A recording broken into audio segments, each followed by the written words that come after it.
Nous allons parler de hockey sur glace. Aujourd'hui, sur le plateau de la Provence, nous recevons Nicolas Day. Bonjour Nicolas. Bonjour. Vous avez 26 ans, vous êtes hockeyeur, capitaine du Marseille Hockey Club qui évolue depuis cette année en Division 1. C'est l'antichambre de la Ligue Magnus, de l'élite du hockey sur glace français. Vous êtes professionnel évidemment.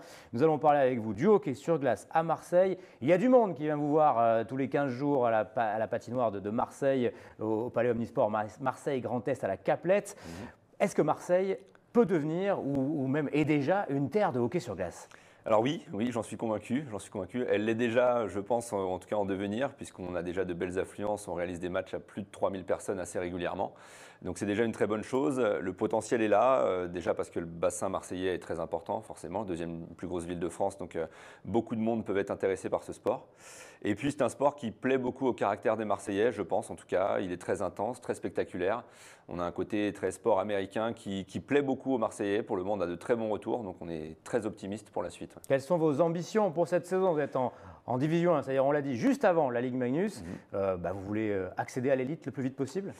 Oui, alors le plus vite possible, oui, sans faire n'importe quoi par contre évidemment. C'est notre première année en Division 1, donc on va déjà essayer de bien y figurer, de se maintenir le plus rapidement possible pour ensuite essayer de viser plus haut. Et puis pour l'année prochaine et l'année suivante, sur un cycle de 3 ans, on va essayer d'aller accéder à cette Ligue Magnus. Ouais. C'est important de voir qu'il y a un vrai soutien populaire. Parlez-nous de vos supporters qui viennent en nombre, je crois, régulièrement vous voir. Ouais, en nombre bien sûr. On a déjà même un groupe de supporters qui s'est créé maintenant depuis deux saisons, qui se développe beaucoup. On est suivi un petit peu sur la route aussi de plus en plus.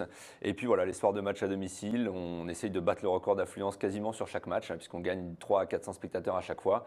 Pour arriver la moyenne est de 3000 à peu près sur les 10 derniers matchs, c'est 3000 spectateurs.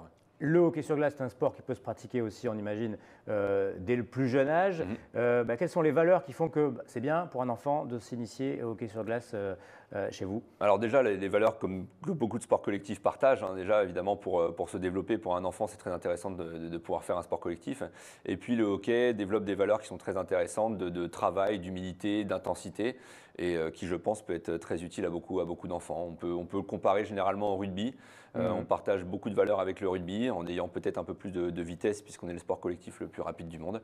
Mais voilà, c'est très semblable en tout cas. On peut pratiquer le hockey sur glace à partir de… À partir de 4 ans. On accueille les enfants à partir de 4 ans à la patinoire de la Capelette. Voilà, donc inscription toujours possible d'ailleurs pour cette saison? Bien sûr, toujours possible. Les renseignements sont sur le site marseillehockeyclub.com. Voilà tous les renseignements et inscriptions pour les enfants. Merci beaucoup Nicolas Day d'avoir été notre invité. On va vous suivre évidemment tout au long de cette saison avec la Provence. Merci beaucoup.